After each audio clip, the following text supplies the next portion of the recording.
आकाशवाणी मन की बात. माननीय पंतप्रधान श्री नरेंद्र मोदी यांनी देशवासियांशी साधलेल्या संवादाचा मराठी अनुवाद आता प्रसारित करीत आहोत. माझ्या प्रिय देशवासियांनो, नमस्कार. मन की बातमध्ये पुन्हा एकदा माझ्या सर्व कुटुंबियांचं स्वागत आहे. आज पुन्हा एकदा आपण बोलू देशाने साध्य केलेल्या यशाबद्दल आणि देशातील जनतेच्या सामूहिक प्रयत्नांबद्दल. 21व्या शतकात भारतात एवढं काही घडत आहे ज्यामुळे विकसित भारताचा पाया मजबूत होत आहे. जसं या 23 ऑगस्टलाच आपण सर्व देशवासियांनी पहिला राष्ट्रीय अंतराळ दिन साजरा केला. मला खात्री आहे की तुम्ही सर्वांनी हा दिवस नक्कीच साजरा केला असेल. पुन्हा एकदा तुम्ही चंद्रयान-3चं यश साजरं केलं असेल. गेल्या वर्षी याच दिवशी चंद्रयान-3 चंद्राच्या दक्षिण भागात शिवशक्ती पॉइंट या ठिकाणी यशस्वीपणे उतरलं होतं.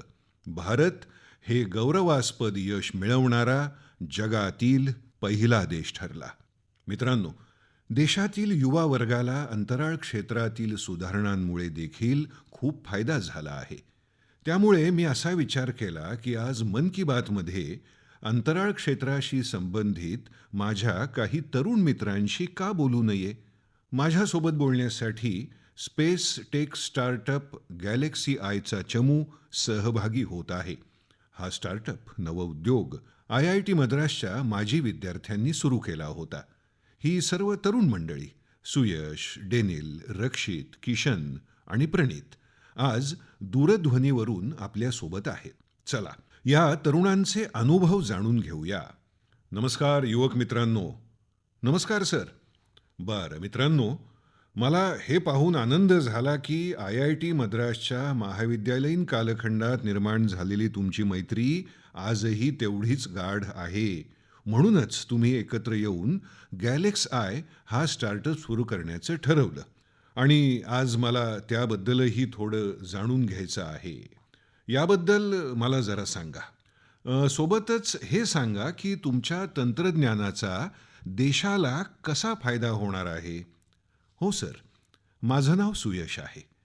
तुम्ही आता म्हटल्याप्रमाणे आम्ही एकत्र काम करत आहोत. सर्वजण IIT मद्रासमध्ये एकत्र भेटलो. आम्ही सगळे तिथे अभियांत्रिकीच्या वेगवेगळ्या वर्षात शिकत होतो आणि त्यावेळी आम्ही असा विचार केला की हायपरलूप नावाचा एक प्रकल्प आहे जो आम्हाला एकत्र येऊन करायचा होता.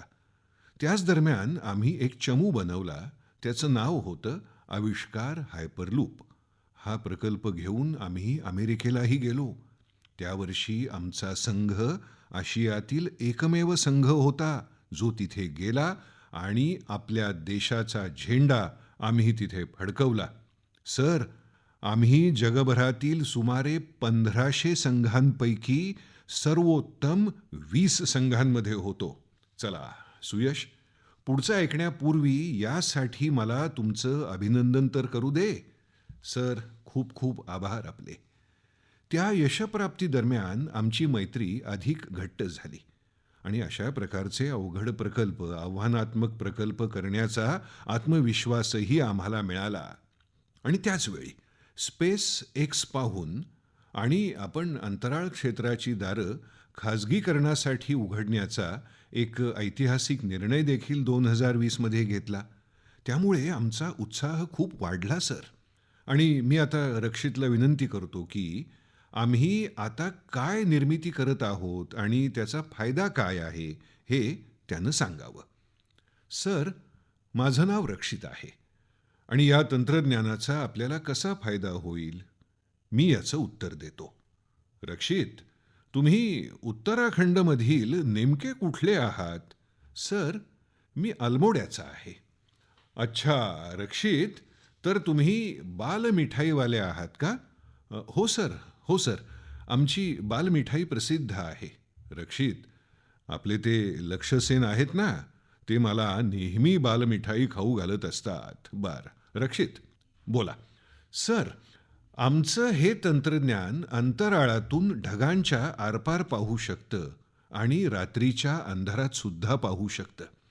त्यामुळे आपण दररोज देशाच्या कोणत्याही कोपऱ्याची वरून स्पष्ट छबी टिपू शकतो आणि यातून जी माहिती मिळेल ती आम्ही दोन क्षेत्रांच्या विकासासाठी वापरणार आहोत. एक म्हणजे भारताला अत्यंत सुरक्षित बनवणं. आपल्या सीमा, आपले महासागर, समुद्र यांची आपण रोज टेहळणी करू शकतो. यामुळे शत्रूच्या हालचालींवर नजर ठेवता येईल आणि आपल्या सशस्त्र दलांना गुप्त माहिती देता येईल. दुसरं क्षेत्र म्हणजे भारतातील शेतकऱ्यांना सक्षम करणं. म्हणून आम्ही भारतातील कोळंबी उत्पादक शेतकऱ्यांसाठी आधीच एक उत्पादन तयार केलं आहे, जे त्यांच्या कोळंबी शेतीच्या खाचरातील पाण्याची गुणवत्ता अंतराळातून मोजू शकेल. तेही सध्याच्या खर्चाच्या 1 दराने. आणि आमची अशी इच्छा आहे की याही पुढे जाऊन आपण जगासाठी सर्वोत्तम दर्जाच्या उपग्रह प्रतिमा उपलब्ध करून द्याव्यात आणि जागतिक तापमान वाढीसारख्या जागतिक समस्यांशी लढण्याकरता आपण जगाला सर्वोत्तम दर्जाची उपग्रह माहिती प्रदान करून द्यावी. छान. म्हणजे याचा अर्थ असा की तुमचा चमू जय जवान सुद्धा करणार आणि जय किसान सुद्धा करणार. हो सर, अगदी. मित्रांनो, तुम्ही एवढं छान काम करत आहात, तर मला हे सुद्धा जाणून घ्यायचं आहे की तुमच्या तंत्रज्ञानाची अचूकता किती आहे.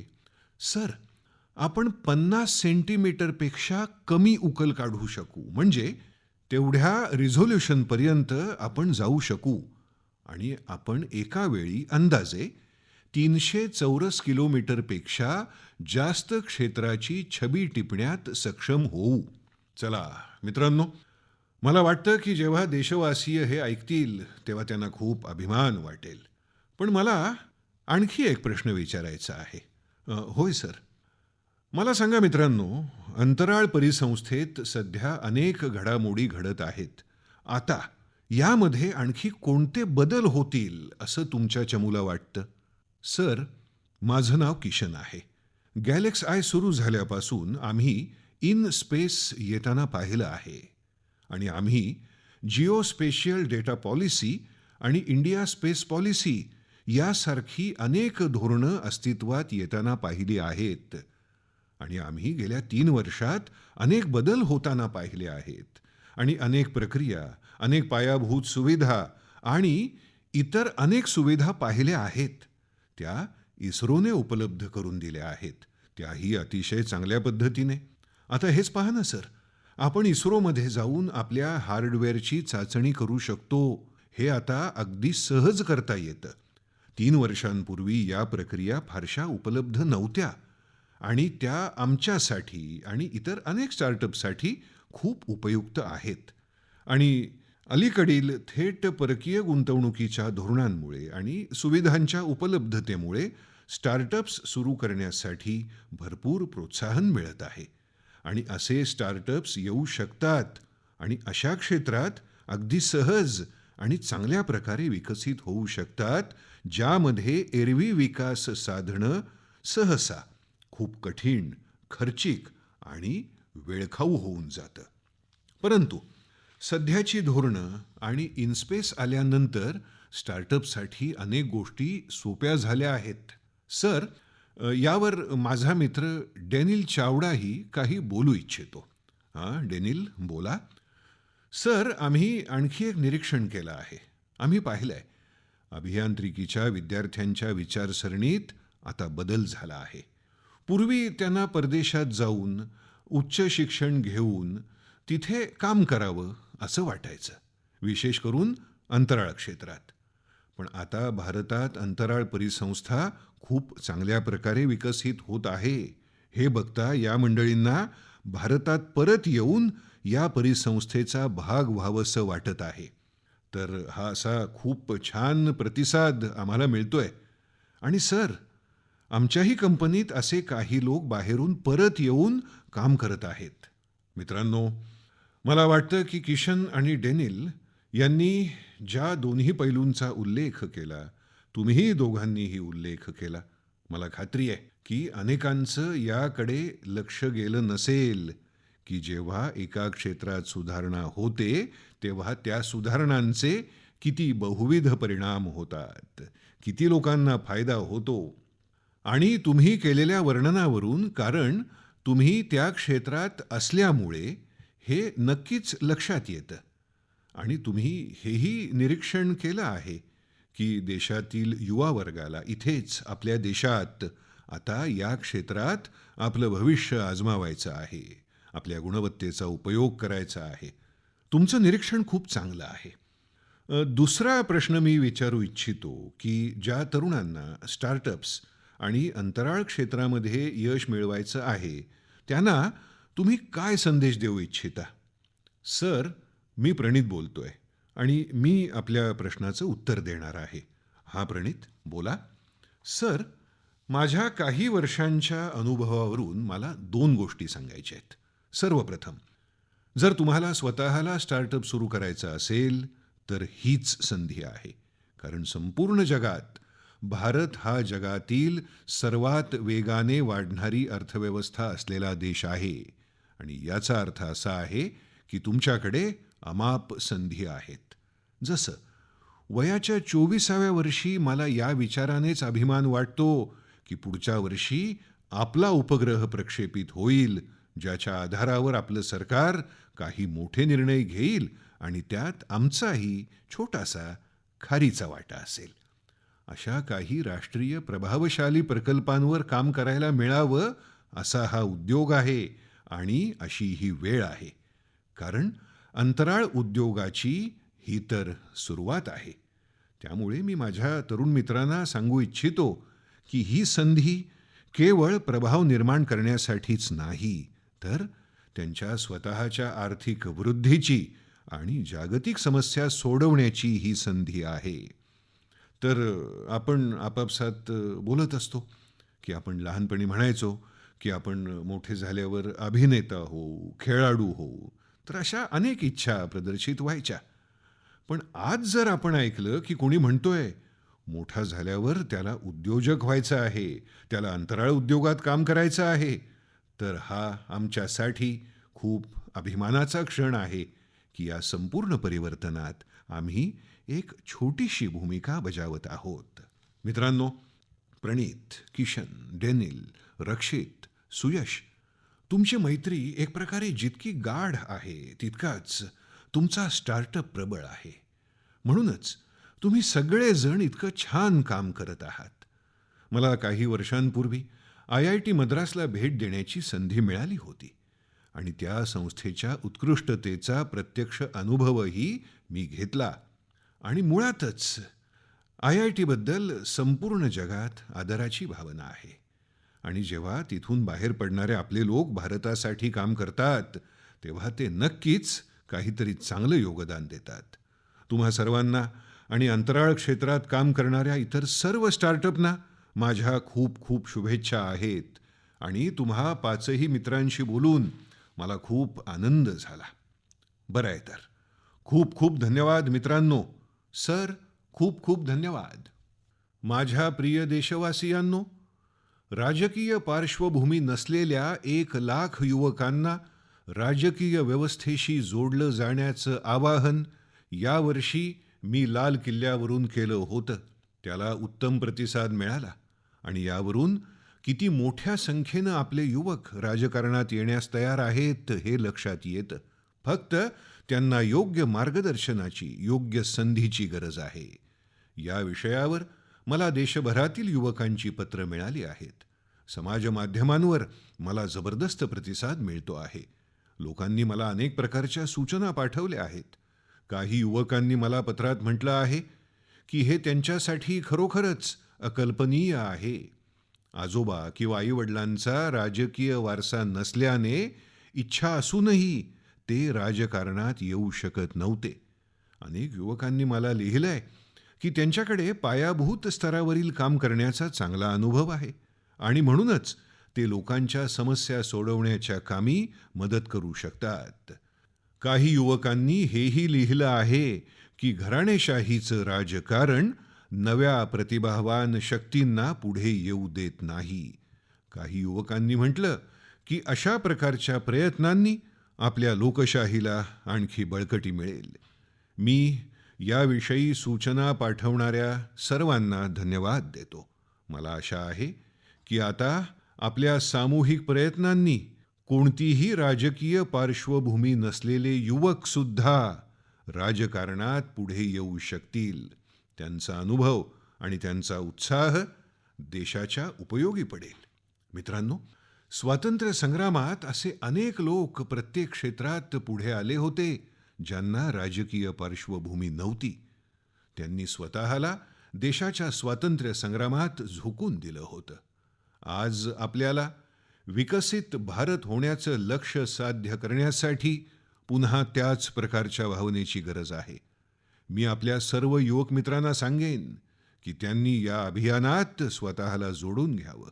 आपलं हे पाऊल आपलं आणि देशाचं भविष्य बदलवून टाकणारं ठरेल. माझ्या प्रिय देशवासियांनो, प्रत्येक घरी तिरंगा आणि संपूर्ण देशात तिरंगा या अभियानाने यावेळी अत्युच्च पातळी गाठली. देशाच्या कानाकोपऱ्यातून या अभियानाशी संबंधित छायाचित्र प्रचंड संख्येनं आली आहेत. आपण घरावर तिरंगा फडकलेला पाहिला, शाळा, महाविद्यालय, विद्यापीठांमध्ये तिरंगा फडकलेला पाहिला. लोकांनी आपल्या दुकानांमध्ये, कार्यालयांमध्ये तिरंगा फडकवला. लोकांनी आपल्या डेस्कटॉप, गाड्या आणि मोबाईलवर तिरंगा लावला होता. जेव्हा लोक एकत्र येऊन आपल्या भावना प्रकट करतात तेव्हा या प्रकारची अभियानं प्रचंड यशस्वी होतात. जम्मू काश्मीरच्या रियासी इथे 750 मीटर लांब झेंड्यासहित तिरंगा रॅली काढण्यात आली आणि ही तिरंगा रॅली जगातील सर्वात उंच चिनाब रेल्वे पुलावर काढण्यात आली होती. ज्यांनी ही छायाचित्र पाहिली त्यांचं मन आनंदानं भरून आलं. श्रीनगरच्या दाल सरोवरातील तिरंगा यात्रेची मनमोहक छायाचित्र आपण सर्वांनी पाहिली. अरुणाचल प्रदेशच्या पूर्व कामेंग जिल्ह्यातही 600 फूट लांब तिरंग्यासह रॅली काढण्यात आली. देशाच्या अन्य राज्यातही सर्व वयाचे लोक अशाच प्रकारच्या तिरंगा यात्रांमध्ये सहभागी झाले. स्वातंत्र्य दिन आता एक सामाजिक उत्सव होत आहे. आपणही अनुभव घेतला असेल. लोक आपल्या घरांना तिरंगी माळांनी सजवतात. स्वयंसहाय्यता समूहाशी जोडल्या गेलेल्या महिला लाखो झेंडे तयार करतात. ई-कॉमर्स मंचावर तिरंग्याशी संबंधित रंगाच्या सामानाची विक्री वाढते. स्वातंत्र्यदिनी देशाच्या प्रत्येक कोपऱ्यात स्थल, जल आणि नभ प्रत्येक ठिकाणी आपल्या राष्ट्रीय ध्वजाचे 3 रंग दिसले. हर घर तिरंगा वेबसाईटवर 5 कोटीहून अधिक सेल्फी पोस्ट केल्या गेल्या. या अभियानानं संपूर्ण देशाला एका सूत्रानं बांधलं आहे आणि हाच तर एक भारत श्रेष्ठ भारत आहे. माझ्या प्रिय देशवासियांनो, मनुष्य आणि प्राणी यांच्यातील प्रेमळ संबंधांवर आधारित कितीतरी चित्रपट आपण पाहिले असतील. पण एक खरी गोष्ट आसामात घडत आहे. आसामच्या तिनसुकिया जिल्ह्याच्या बोरेकुरी गावात मोरान समुदायाचे लोक राहतात आणि याच गावात राहतात होलॉक गिबन, ज्यांना होलो बंदर असंही म्हटलं जातं. होलॉक गिबन्सनी याच गावाला आपलं घर मानलं आहे आणि आपल्याला हे जाणून अत्यंत आश्चर्य वाटेल की इथल्या माणसांचे गिबन्सशी घनिष्ठ मैत्रीचे संबंध आहेत. गावातील लोक आजही आपली पारंपरिक मूल्य जपतात आणि म्हणून आपल्या कृतीतून गिबन्सशी त्यांचे संबंध आणखी मजबूत त्यांनी केले. जेव्हा ग्रामस्थांना समजलं की गिबन्सला केळी खूप आवडतात तेव्हा त्यांनी केळ्यांची शेती सुरू केली. याशिवाय त्यांनी हे निश्चित केलं की आपल्या नातेवाईकांच्या जन्म आणि मृत्यूशी संबंधित रीतिरिवाज गिबन्सच्या बाबतीतही पाळले जातील. त्यांनी गिबन्सना नावंही दिली आहेत. नुकताच या गिबन्सना कमी उंचीवरून जाणाऱ्या विजेच्या तारांच्या संकटांचा सामना करावा लागत होता. या लोकांनी हे प्रकरण सरकारसमोर आणलं आणि लवकरच त्यावर तोडगाही काढला. मला सांगण्यात आलं की आता हे गिबन्स छायाचित्रासाठी पोजही देतात. प्राणीमात्रांवर प्रेम करण्यात आपले अरुणाचल प्रदेशातील युवक मित्रही अग्रेसर आहेत. अरुणाचलमध्ये काही युवक साथीदारांनी 3D प्रिंटिंग तंत्रज्ञानाचा उपयोग करण्यास सुरुवात केली आहे. का माहिती आहे? कारण शिंग आणि दात यासाठी होणाऱ्या शिकारीपासून त्या प्राण्यांना त्यांना वाचवायचं आहे. नाबम बापू आणि लिखा नाना यांच्या नेतृत्वाखाली हा चमू प्राण्यांच्या शिंग आणि दात अशा वेगवेगळ्या अवयवांच्या 3D प्रतिमा तयार करत आहे. या प्रतिमा वापरून टोपी आणि ड्रेस तयार केले जातात. अत्यंत कमालीचा असा हा पर्याय आहे, ज्यात पर्यावरणपूरक साहित्याचा वापर केला जातो. अशा अद्भुत प्रयत्नांची प्रशंसा करू तितकी कमीच आहे. मी तर असं म्हणेन की अधिकाधिक स्टार्टअप्सनी या क्षेत्रात यावं. त्यामुळे आमच्या पशुप्राण्यांचं संरक्षणही होईल आणि परंपराही चालत राहील. माझ्या प्रिय देशवासियांनो, मध्य प्रदेशच्या झाबुआ जिल्ह्यात असं काही विशेष घडत आहे जे आपण अवश्य माहिती करून घ्यावं. तिथे आपल्या स्वच्छता कर्मचारी बंधूभगिनींनी कमाल केली आहे. या बंधूभगिनींनी आपल्याला कचऱ्यातून संपत्ती हा संदेश वास्तवात आणून दाखवला आहे. या टीमने झाबुआच्या पार्कमध्ये कचऱ्यापासून अद्भुत कलाकृती तयार केली आहे. आपल्या या कामात त्यांनी आसपासच्या क्षेत्रातील प्लॅस्टिक कचरा, वापरलेल्या बाटल्या, पाईप्स, टायर्स गोळा केले. या कलाकृतीत हेलिकॉप्टर्स, कार आणि तोफांचाही समावेश आहे. सुंदर अशा हँगिंग फुलदाण्या तयार करण्यात आल्या आहेत. इथे वापरण्यात आलेल्या टायर्सचा उपयोग आरामशीर बाकं बनवण्यासाठी केला गेला आहे. स्वच्छता कर्मचाऱ्यांच्या या पथकाने रिड्यूस, रियूज आणि रिसायकलचा मंत्र अंगीकारला आहे. त्यांच्या प्रयत्नांनी बाग अत्यंत सुंदर दिसू लागली आहे. ती पाहण्यासाठी स्थानिकांसमवेत आसपासच्या जिल्ह्यातील लोकही येऊ लागले आहेत. मित्रांनो, मला आनंद आहे की आज आपल्या देशात अनेक स्टार्टअप टीम्स पर्यावरणाला चालना देण्यासाठी अशा प्रकारच्या प्रयत्नात गुंतल्या आहेत. ई कॉन्शियस नावाची एक टीम प्लास्टिक कचऱ्याचा उपयोग पर्यावरण स्नेही वस्तू तयार करण्यासाठी करत आहे. ही कल्पना त्यांना आपली पर्यटन स्थळं, विशेषतः पहाडी क्षेत्रात पसरलेला कचरा पाहून सुचली. अशाच लोकांच्या आणखी एका टीमने इकोकारी नावाचं स्टार्टअप सुरू केलं आहे. प्लास्टिक कचऱ्यापासून वेगवेगळ्या सुंदर वस्तू ते तयार करतात. मित्रांनो, खेळण्यांचं रिसायकलिंग हे असंच एक क्षेत्र आहे ज्यात आपण सर्वजण मिळून काम करू शकतो. आपल्यालाही माहिती असतं की खेळण्यांचा लवकरच मुलांना किती कंटाळा येतो. काही मुलं अशी असतात जी याच खेळण्यांची स्वप्न पाहत असतात. ज्या खेळण्यांनी आता आपली मुलं खेळत नाहीत, ती आपण जिथे त्यांचा उपयोग होईल अशा ठिकाणी देऊ शकतो. हा सुद्धा पर्यावरण रक्षणाचा उत्तम मार्ग आहे. आपण सर्वांनी मिळून प्रयत्न केले तर पर्यावरणाचं रक्षण होईल, देशही पुढे जाईल. माझ्या प्रिय देशवासियांनो, काही दिवसांपूर्वीच आपण 19 ऑगस्ट रोजी रक्षाबंधन हा सण साजरा केला. त्याच दिवशी जगभरात संस्कृत दिनही साजरा करण्यात आला.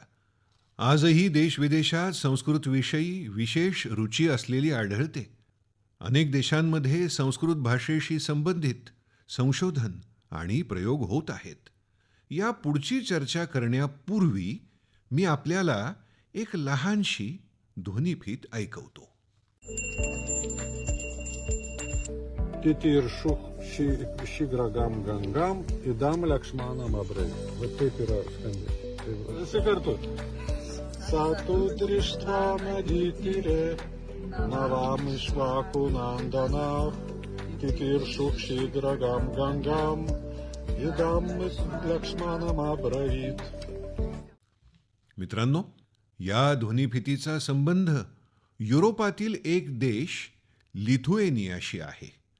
तिथले एक प्राध्यापक व्हायटिस व्हिटुनास यांनी एक आगळा वेगळा प्रयोग केला आणि त्याला नाव दिलं आहे संस्कृत ऑन द रिव्हर्स. काही लोकांचा एक समूह तिथे नेरिस नदीच्या किनारी जमला आणि त्यांनी वेदांचं आणि गीतेचं पठण केलं.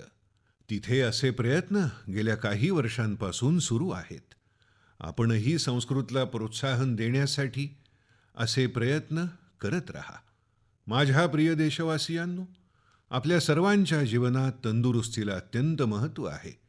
तंदुरुस्त राहण्यासाठी आपल्याला आपलं खाणं, पिणं, राहणं या सर्व बाबतीत दक्ष राहावं लागतं. लोकांना फिटनेसबद्दल जागरूक करण्यासाठीच तर आपण फिट इंडिया अभियान सुरू केलं. आरोग्य संपन्न राहण्यासाठी आज प्रत्येक वयोगटातील लोक, प्रत्येक वर्गातील लोक योगासनांचा आधार घेत आहेत. लोक आपल्या जेवणात सुपर फूड मिलेट्स म्हणजेच श्री अन्नाचा समावेश करू लागले आहेत. प्रत्येक कुटुंब आरोग्य संपन्न राहो हाच या सगळ्या प्रयत्नांचा उद्देश आहे. मित्रांनो, आपलं कुटुंब, आपला समाज आणि आपला देश या सर्वांचं भविष्य आपल्या मुलांच्या भवितव्यावर अवलंबून आहे आणि मुलांच्या सुदृढ आरोग्यासाठी त्यांना पोषणयुक्त आहार मिळणं गरजेचं आहे. मुलांचं पोषण ही देशाची प्राथमिकता आहे.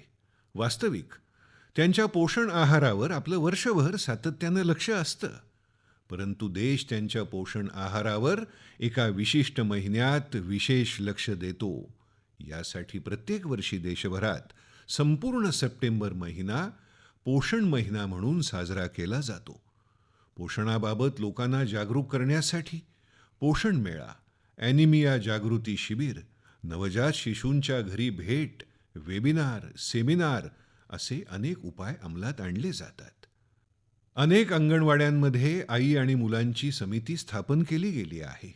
ही समिती कुपोषित मुलं, गर्भवती महिला आणि नवजात शिशूंच्या मातांवर देखरेख ठेवते आणि त्यांच्या पोषणाची व्यवस्था केली जाते. गेल्या वर्षी पोषण अभियानाला नव्या शिक्षण धोरणाशी जोडलं गेलं आहे. पोषणसुद्धा शिक्षणसुद्धा या अभियानाअंतर्गत मुलांच्या संतुलित विकासावर लक्ष केंद्रित करण्यात आलं आहे.